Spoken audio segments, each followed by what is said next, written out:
할렐루야. 하나님께 영광의 박수 올려드리겠습니다. 죽임당하신 어린 양을 찬양합니다. 경배합니다.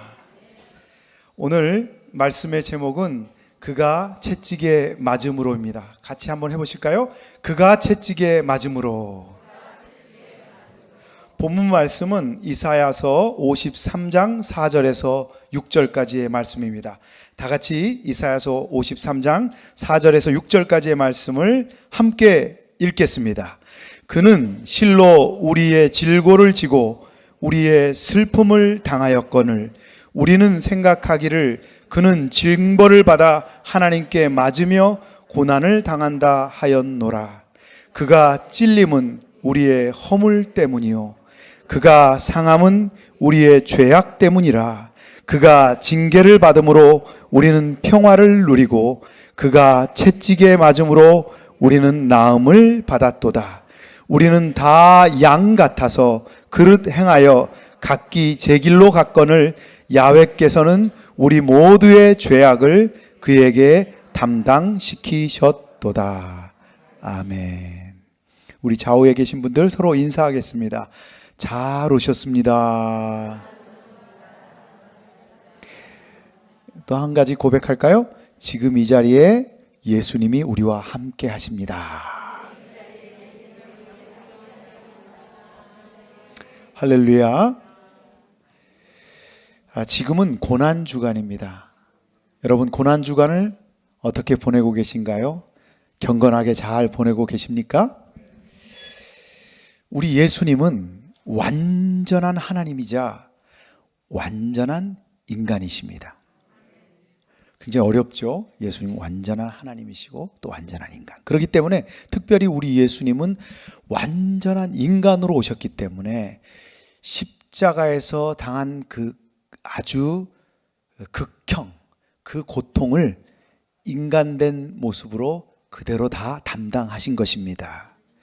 사복음서에 보면 예수님의 십자가 사건을 다른 각도에서 아주 비교적 상세히 기록하고 있습니다. 그 중에서 특별히 요한복음을 보면은 십자가 사건을 직접 지켜본, 그러니까 그 광경을 직접 목격한, 그리고 가장 예수님께 사랑받던 제자 요한에 의해서 기록한 것입니다. 그래서 더 요한복음은 중요한 것 같습니다.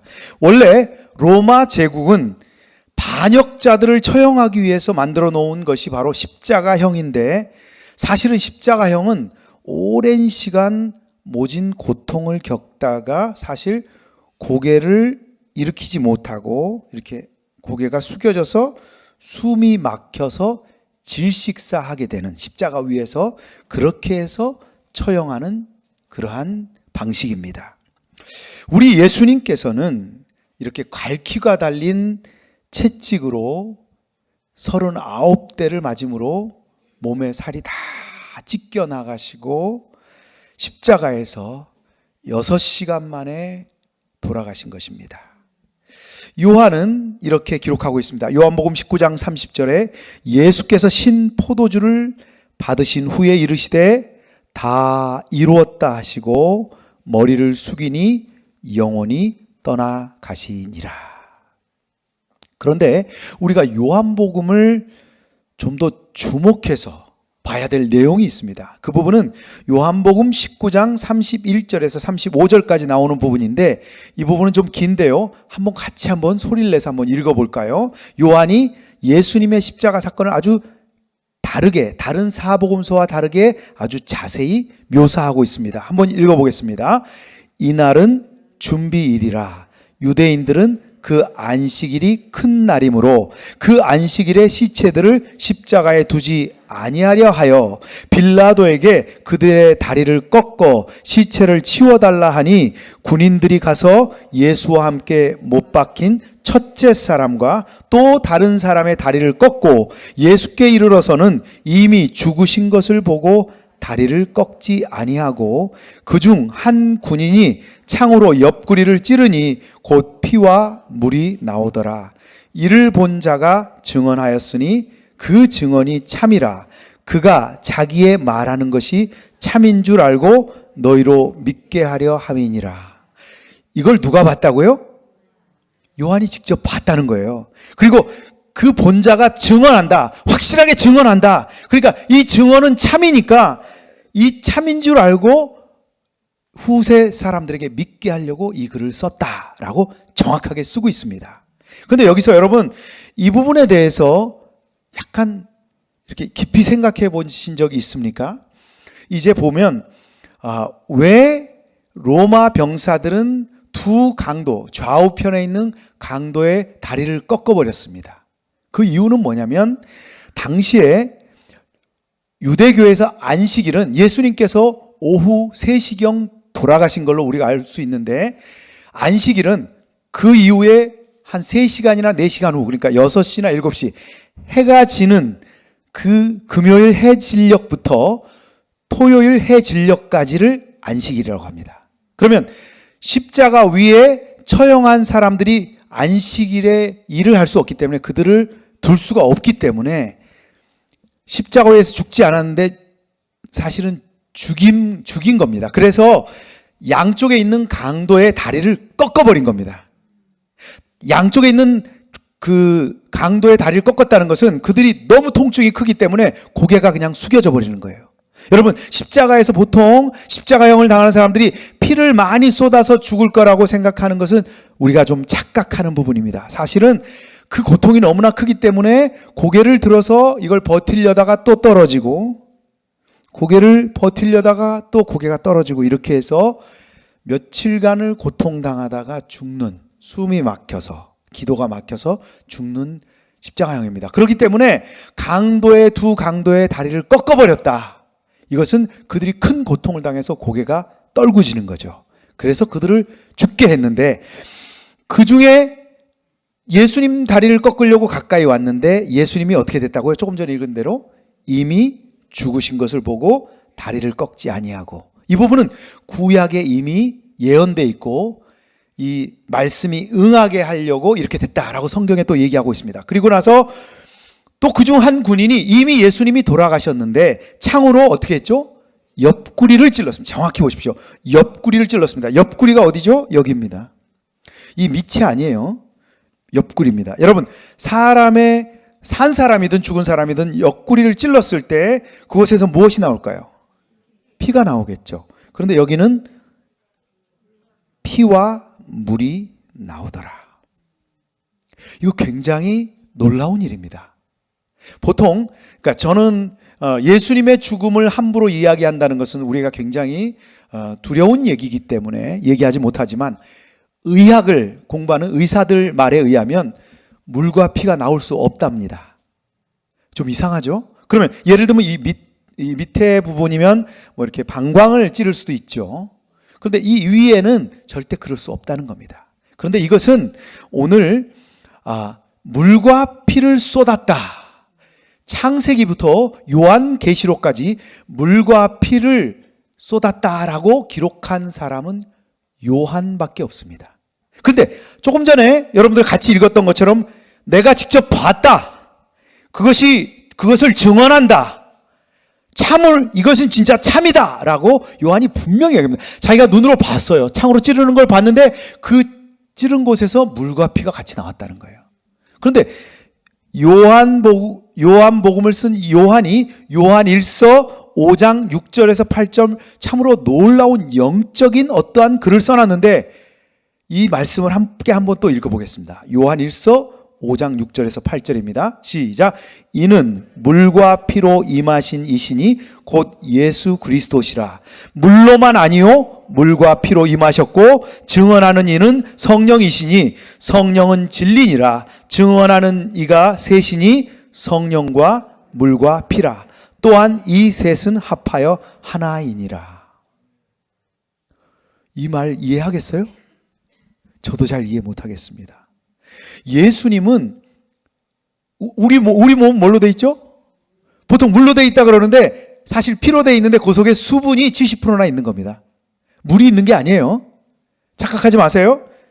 그런데 여기서 보니까 요한1서에 그리스도가 물로만 된 것이 아니라 물과 피로 임하셨고 임하셨다는 거예요. 증언하는 이는 그것을 증언하는 사람은 뭐라고요? 증언하는 성령이다. 성령은 진리고 증언하는 이가 또 셋인데 성령과 물과 피 또한 이 셋은 합하여 하나다. 삼위일체 하나님을 얘기하는 것 같죠. 그럼 뭐 갖다가 붙이면 성령님과 물과 피는 뭐 아버지와 아들인가? 뭐 이렇게 헷갈려요. 어쨌든 놀라운 일입니다. 이 부분을 분명하게 얘기하는 사람들이 없습니다. 그래서 저는 저 혼자 많이 고민을 해봤어요. 그런데 보니까 요한은 사복음서 저자들 가운데 특별히 예수님의 신성, 예수님의 하나님 되심을 많이 기록하고 있습니다. 아시죠?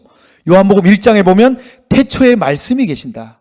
그분이 예수님이라는 거예요. 그가 천지를 창조하셨다. 예수님은 천지를 창조하신 분이다. 이렇게 요한은 증거하고 있습니다. 요한복음 1장에. 그리고 예수님은 빛이라고 얘기하고 있습니다. 하나님이라는 얘기죠. 그러니까 우리는 피로 돼 있지만 예수님은 하나님이라서 물과 피로 돼 있다. 예수님은 하나님이시다. 라는 요한의 증언을 대변하는 놀라운 사건이라는 것을 말씀드립니다. 제가 사실은 설교에 대해서 늘 고민하면서 설교를 더 잘했으면 좋겠다. 왜 이렇게 난 설교를 못하나?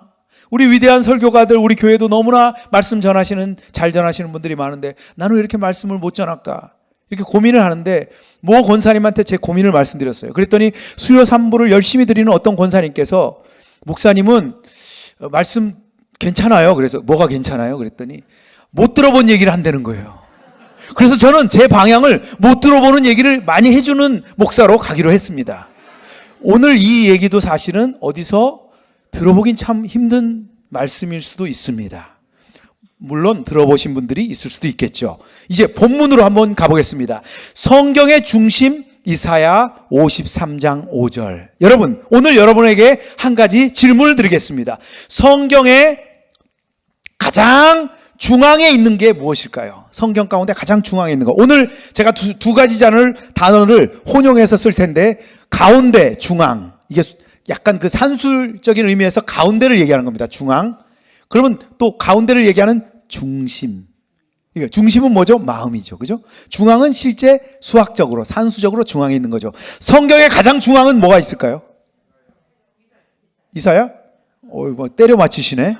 자, 우리 좀 쉽게 설명하겠습니다. 이 예루살렘 성전의 가장 중앙은 뭐가 있죠? 이거 없어졌어요. 십자가가 있습니다. 성경의 중심은 십자가라고 생각합니다. 그럼 중앙은 십자가로 생각합니다. 성경의 중심은 무엇일까요? 예수 그리스도라고 저는 생각합니다. 여러분도 그렇게 생각하시죠? 그러면 우리가 성경 가운데 가장 이렇게 중심에 있는 것에 대해서, 중앙에 있는 것에 대해서 제가 십자가라고 했는데, 성경책 안에는 성경 전체를 이야기하는 이런 성경들이 있습니다. 신약에 보면 히브리서가 성경 전체를 축약하고 있다, 이렇게 얘기합니다. 히브리서는 왜냐하면 예수님을 믿지 않는 유대인들에게 예수님을 소개하기 위해서 구약의 예를 들어가면서 신약적인 설명을 하고 있는 거예요. 그래서 구약과 신약의 축약판 히브리서. 그러면 구약의 성경의 전체를 축약한 것이 있을까요? 이제 아까 때려 맞힌 거 여러분들이 이사야서입니다. 이사야서가 왜 성경 전체를 얘기하냐면 이사야서는 총 몇 권으로 돼 있죠? 66장으로 돼 있습니다. 그런데 너무나 신기하게도 이사야서는 전반부와 후반부를 나눕니다. 전반부는 39장까지고 구약이 몇 권이죠? 신구약이 몇 권이에요? 66권. 지금 제가 대답해 줍니다. 구약은 몇 권이에요? 39권.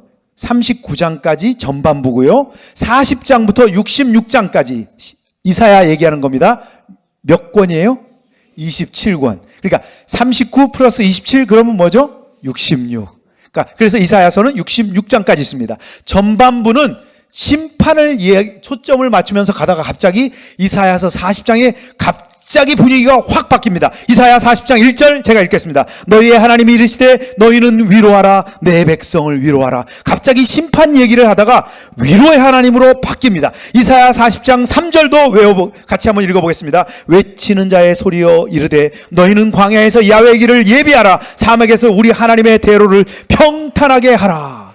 어디서 많이 들어본 말씀이죠. 신약에 어디에 나오는 거예요? 침례 요한이 예수님의 길을 예배하는 것, 광야에서 외치는 소리를 얘기하는 것처럼 신약의 앞부분처럼 여러분 느껴지시죠? 느껴지세요? 안 느껴지세요?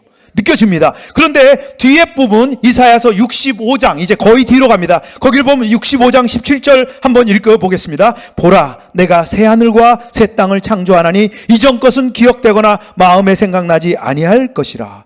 꼭 뭐처럼 느껴져요? 요한계시록처럼 느껴지죠. 요한계시록 21장, 22장에 나오는 새하늘과 새 땅이 이사야서 65장에 나오는 것입니다. 할렐루야! 그래서 이사야서의 전반부 1장부터 39장은 주제가 심판이고 이사야서 40장부터 66장까지의 후반부의 주제는 은혜와 구원입니다. 그렇기 때문에 이사야서는 앞에 부분은 구약을 얘기하고 뒤에 부분은 신약을 의미한다라고 정확하게 해석하는 게 맞습니다. 할렐루야. 그렇죠? 그러면 이사야서 후반부에 해당하는 신약에 해당하는 40장부터 66장 가운데 가장 중앙에 위치한 장은 몇 장일까요? 여러분 결론을 다 얘기해 놓고 지금 얘기하는데 쉽게 한번 설명하겠습니다. 후반부가 신약이라고 그랬죠? 전부 몇 장이라고요? 27. 저희가 수요 3부 예배를 드리면서 산수를 많이 하고 있습니다. 저랑 27개니까 27을 3으로 나누면 어떻게 되죠? 994, 27, 39, 27. 그러면 3개씩 이렇게 나눌 수 있겠죠. 3개씩. 27개를. 그러면 40장부터 48장이 첫 번째고요. 49장부터 57장이 두 번째. 그렇죠? 나중에 녹음해서 들어보세요. 세 번째 부분이 58장부터 66장. 그 중에서 제일 가운데가 어디죠? 중간 부분, 두 번째 부분이죠. 49장에서 57장. 제가 손가락으로 해보겠습니다. 49, 50, 51, 52, 53, 54, 55, 56, 57. 9장이죠. 9장. 그렇죠? 9개를 3개로 이렇게 3개씩 했으니까 39, 27. 계속 할까요? 산수? 39, 27. 그러니까 중간입니다. 9개 중에서 가운데 있는 장은 몇 장이죠? 자, 하나, 둘, 셋, 넷, 다섯, 여섯, 일곱, 여덟, 9 중에서 하나, 둘, 셋, 넷, 5번째죠. 그럼 몇 장인가요? 53장입니다. 가장 중앙에 있는 신약 성경 중에 가장 중앙에 있는 성경은 이사야서 53장. 잘 따라오고 계세요? 따라오고 계신다고 믿겠습니다. 저는 약간 억지로 맞춘 것 같지만 이것은 숫자적인 의미의, 제가 중앙이라는, 가운데라는 의미의 이야기를 했고 중심이라는 얘기를 자꾸 반복한다고 했습니다. 그 이사야서의 신약에 해당하는 가장 중앙에 있는 장은 53장입니다. 숫자적 의미죠. 그렇다면 위대한 믿음의 선배들은 이사야서 53장에 대해서 무엇이라고 말했는지 한번 이야기해 보겠습니다. 초대교회 교부이자 또 사도 요한의 제자, 그러니까 사도들의 제자를 속사도라고 합니다. 폴리캅이라는 분은 뭐라고 얘기했냐면 귀한 구약의 예수님 순환기라고 이사야서 53장을 얘기했습니다. 그리고 여러분 너무나 잘 아시는 어거스틴, 성 어거스틴은 뭐라고 했냐면 이것은 이사야서인데 예언서가 아니라 복음서이다. 그리고 종교개혁자 마틴 루터는 모든 그리스도인이 이사야 53장을 암송할 수 있어야 한다. 오늘 마틴 루터가 여러분들에게 새로운 숙제를 드렸습니다. 그리고 최근 영국의 기독교 작가인 데이빗 베러는 이런 말을 했습니다. 5번째 복음서이다. 이사야서 53장이, 그러니까 마태, 마가, 누가, 요한, 그 다음이 이사야 53장. 이게 5번째 복음서라는 거죠. 할렐루야! 이사야서 53장, 이것은 가장 신약 성경 가운데 중간에 있는 장입니다. 그렇다면 이 53장 가운데에서 가장 중앙에 있는 절은 몇 절일까요? 재밌는 상황으로 진행되고 있습니다. 여러분들은 지금 스마트폰을 켜서 또는 여러분들이 편하게 이렇게 이렇게 화면을 보면서 성경을 읽고 있지만 이렇게 성경책을 펴가지고 성경을 펴서 이렇게 보면 성경마다 중간중간에 뭐가 있죠? 소 제목들이 있죠. 52장에 보니까 제가 예루살렘이 구원을 받는다. 이렇게 쭉 52장이 가다가 이사야 52장에서 52장 13절에 보니까 고난받는 종이라는 소제목이 나옵니다. 그런데 고난받는 종이 52장 3절부터 해서 53장이 12절까지 있으니까 고난받는 장이 53장이라는 전체가 주제가 고난받는 종입니다. 그런데 그러면 지금 52장 13, 14, 15 53장 1절부터 12절 그럼 총 몇 절이죠? 여러분 산수 치매 방지입니다. 52장 3개에다가 53장 12 그러니까 15절이죠. 이해하셨어요?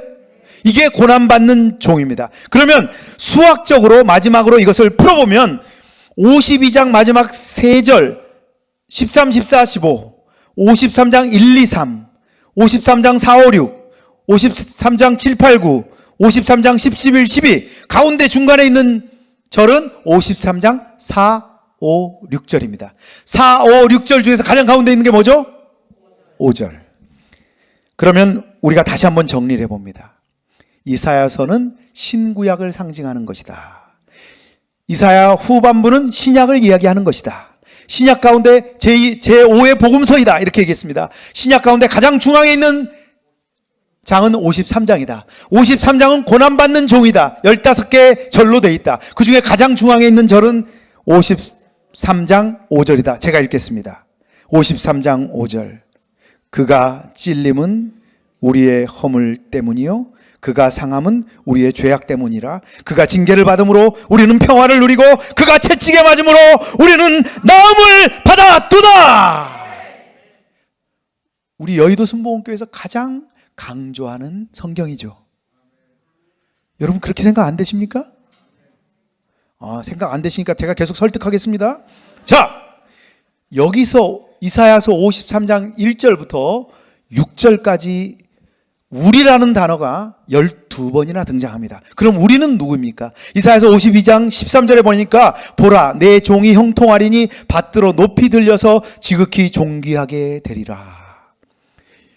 종이 형통하고 밭들어 높이 들려서 지극히 존귀하게 된다. 예수님이 모든 사명을 이 땅에서 마치시고 죽으시고 부활하신 후에 존귀 받으시는 예수 그리스도를 말하고 있습니다. 이사야서 52장 14절 지금 고난받는 종 두 번째 절 읽습니다. 전에는 그의 모양이 타인보다 상하였고 그의 모습이 사람들보다 상하였으므로 많은 사람이 그에 대하여 놀랐거니와.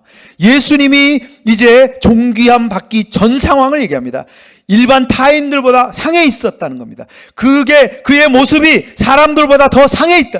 채찍에 맞고 가시면류관 쓰시고 두들겨 맞고 침뱉음 받으시고 그래서 상해 있다는 것입니다. 52장 15절 그가 나라들을 놀라게 할 것이며 왕들은 그로 말미암아 그들의 입을 봉하리니 이는 그들이 아직 그들에게 전파하지 아니한 것을 볼 것이요 아직 듣지 못한 것을 깨달을 것임이라.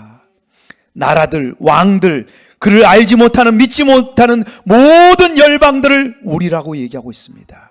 우리 믿는 자들 믿지 않는 자들 세상 모든 사람들을 우리라고 이 이사야서의 저자는 얘기하고 있습니다. 그래서 이사야서 53장 5절에 그가 찔림은 누구 때문이요? 우리의 허물 때문입니다. 그가 상함은 무엇 때문이죠? 우리의 죄악 때문입니다. 그가 징계를 받았던 것은 무엇 때문입니까? 우리는 평화를 누립니다. 그가 채찍에 맞는 것은 우리가 낫기를 위한 것이라는 겁니다. 할렐루야! 이제 우리 교회에 대해서 얘기하고 보고 싶습니다. 우리는 예수 그리스도를 주님으로 섬기는 순복음의 한 가족입니다. 우리 교회 홈페이지에 들어가 보면 교회 소개란이 있습니다. 그곳에 비전과 그리고 당회장 목사님 인사 말씀이 나오고 그 다음에 순복음의 신앙이 나옵니다. 순복음의 신앙은 5중 복음과 3중 축복과 4차원의 영성으로 이어져 있습니다. 우리 교회의 가장 핵심적인 신앙은 5중 복음입니다. 5중 복음의 5가지는 바로 중생의 복음, 성령 충만의 복음, 신유의 복음 아닙니다. 축복의 복음, 재림의 복음. 한번 다 같이 한번 해봅시다. 시작. 중생의 복음, 성령 충만의 복음, 신유의 복음, 축복의 복음, 재림의 복음. 제가 지금 중심 얘기하지 않고 가운데 중앙을 얘기했죠. 오중복음 중에서 가장 중앙에 있는 건 뭐죠? 여러분 오늘 머리가 굉장히 잘 돌아오고 계십니다. 신유의 복음입니다. 할렐루야! 우리 중생의 복음은 요한복음 3장 16절에 하나님이 세상을 이처럼 사랑하사 독생자를 주셨으니 이를 그를 믿는 자마다 멸망하지 않고 영생을 얻게 하려 하심이라.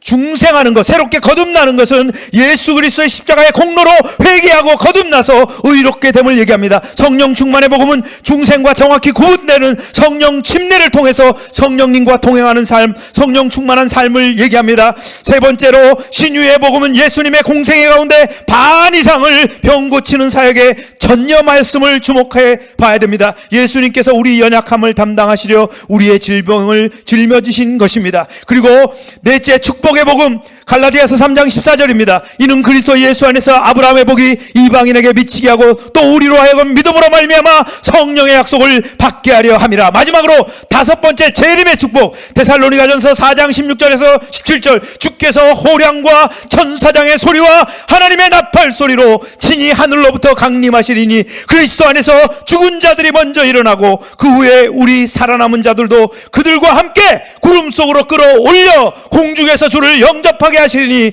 그리하여 우리가 항상 주와 함께 있으리라. 할렐루야! 우리가 이렇게 중요하게 여기는 오중복음, 그 중에서 가장 중앙에 있는, 가운데 있는 신유의 복음, 그 신유의 복음이 바로 오늘 우리가 본문으로 찾았고 가장 중앙에 있고 가장 중심에 있다라고 제가 고백하는 바로 이사야서 53장 5절입니다. 할렐루야. 그가 채찍에 맞음으로 우리가 나음을 입었도다.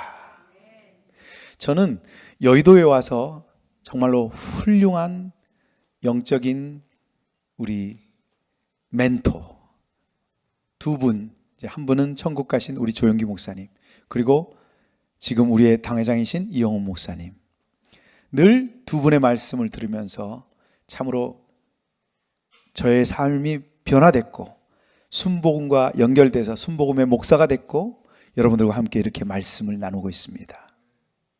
참으로 그것이 은혜고 감사고 좋은 멘토들을 모시고 함께 사역한다는 것이 참으로 행복하고 제 삶의 가장 중요한 일입니다. 특별히 조영기 목사님께서 어떤 이렇게 간증하셨던 내용 중에 하나가 아주 간단한 간증인데 잊혀지지가 않아요. 조 목사님이 친하신 어떤 권사님 한 분이 하루는 찾아와가지고 목이 다 쉰 채로 목사님 저 후두암 걸렸대요, 이렇게 말씀하셨다는 거예요. 그랬더니 예수님께서, 아니죠, 조영기 목사님께서 이사야서 53장 5절 부분을 이렇게 친히 쓰면서 만본을 쓰라고 했대요, 그 권사님한테. 그 권사님이 그래서 그가 채찍에 맞음으로 우리가 나음을 입었도다, 그가 채찍에 맞음으로 우리가 나음을 입었도다, 이렇게 소리를 내면서 썼대요. 조 목사님이 소리 내면서 쓰라고 해서 그가 채찍에 맞음으로 우리가 나음을 입었도다, 그가 채찍에 맞음으로 우리가, 만본 엄청나죠? 여러분 한번 집에 가서 써보실래요? 엄청납니다. 이분이 만본을 쓰다가 조 목사님한테 하루는 달려왔어요. 근데 그 전에 목사님 이렇게 얘기하는 게 아니고 목사님 만본 다 썼습니다. 병원에 가서 가봤더니 후두암이 없어진 거예요. 할렐루야! 주님께 영광의 박수 올려드립니다. 이 짧은 간증이지만 그가 채찍에 맞음으로 우리가 나음을 입었도다, 이 말씀 자체가 복음이자 놀라운 능력의 말씀임을 그때도 알게 됐고, 제가 이렇게 말씀을 준비하면서 이사야 53장 5절을 연구하면서 이 말씀이 이렇게 중요한 말씀이라는 것을 알게 됐습니다. 베드로전서 2장 24절에 사도 베드로는 이것을 다시 인용하고 있습니다. 다 같이 큰 소리로 읽어보겠습니다. 친히 나무에 달려 그 몸으로 우리 죄를 담당하셨으니 이는 우리로 죄에 대하여 죽고 의에 대하여 살게 하려 하심이라. 그가 채찍에 맞음으로 너희는 나음을 얻었나니. 아멘. 그가 채찍에 맞음으로 우리가 나음을 얻었습니다.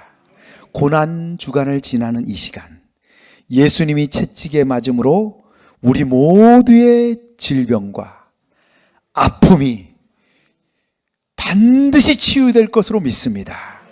이 시간 이 자리에 참여하신 모든 분들이 그가 채찍에 맞음으로 너희가 나음을 입었다는 이 말씀을 믿고 주님과 동행하며 천국 가는 그날까지 오중복음의 그러한 귀한 복음을 붙잡고 끝까지 승리하는 여러분들이 되시기를 예수님의 이름으로 축원드립니다. 잠깐 기도하겠습니다. 하나님 아버지 감사합니다. 이사야서 53장 5절의 말씀을 오늘 함께 공부하면서 이사야서가 신약의 가장 중심에, 이사야서 후반기가 신약과 같은 곳이고 신약의 가장 중심이 이사야서 53장 5절임을 깨달았습니다. 그 말씀은 바로 우리가 늘 순복음에서 배우고 있는 오중복음 가운데 신유의 복음임을 깨달았사오니 지금 이 시간 눌려있는 분들, 영적으로 힘든 분들, 또 질병의 고통 가운데 있는 분들, 가난과 저주에 있는 분들은 그가 채찍에 맞음으로 너희가 나음을 얻었다는 그 믿음을 갖게 하여 주시옵시고 우리가 오중복음의 말씀을 전 세계에 전파하며 예수님의 나라, 하나님의 나라 확장에 우리가 크게 쓰임받는 우리 모두가 되게 주님 축복하여 주시옵소서. 그가 채찍에 맞음으로 너희가 나음을 입었나니 하나님의 말씀 믿고 나아가는 저희들 되게 이 시간 축복하여 주시옵소서. 감사드리오며 예수님의 이름으로 축복하며 기도드렸사옵나이다. 아멘. 지금 이 시간 아픈 분들은 아픈 부위에 손을 얹고 기도합니다. 또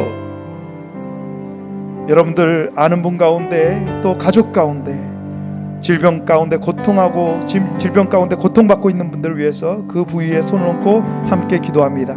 또한 성령 충만을 받기 원하시는 분들은 머리에 손을 얹고 기도합니다. 지금 이 시간 나사렛 예수의 이름으로 명합니다.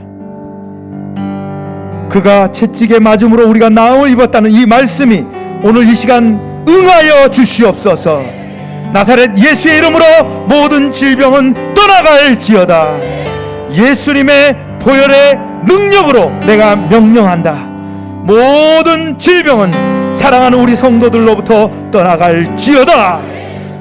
모든 심한 두통들과 불면증, 노이로제, 우울증, 정신질환 그리고 치매는 예수 이름으로 떠나갈지어다.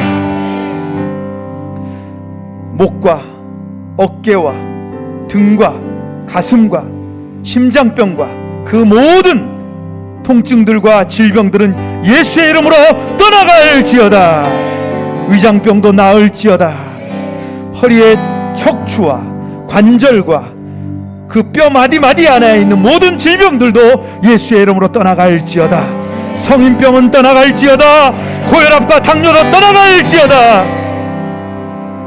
암병은 즉시 떨어질지어다. 악성 종양이 사라질지어다. 피부병도 물러갈지어다. 모든 악한 질병들은 예수의 이름으로 떠나갈지어다.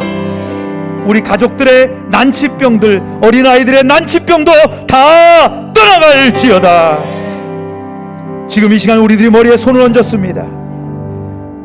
아나니아가 사울에게, 바울에게 머리에 손을 얹을 때 눈의 비늘 같은 것이 벗겨지고 성령 충만을 받았습니다.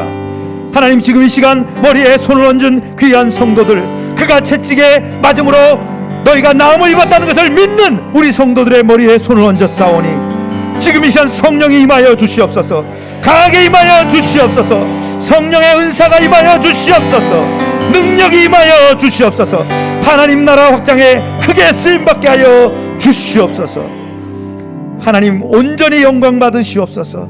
예수님이 이 땅에 오셔서 우리를 위해서 십자가에 달려 돌아가심을 다시 한번 마음 깊이 생각하며 그가 채찍에 맞음으로 우리가 나음을 입었음을 온전히 확실하게 믿는 우리가 될 수 있도록 주님 축복하여 주시옵소서. 주님께 모든 영광 돌리며 예수님의 이름으로 축복하며 간절히 기도드렸사옵나이다. 지금은 우리 주 예수 그리스도의 은혜와 하나님 아버지의 무한하신 사랑과 보혜사 성령님의 함께 하시고 내주하시고 충만케 하시는 역사가, 그가 채찍에 맞음으로 너희가 나음을 입었다는 이 말씀을 강력하게 믿기 원하는 우리 사랑하는 성도들 머리 위에와 그들의 가정 위에와 우리 여의도 순복음교회 위에 지금부터 영원토록 함께 계실 지어다. 아멘.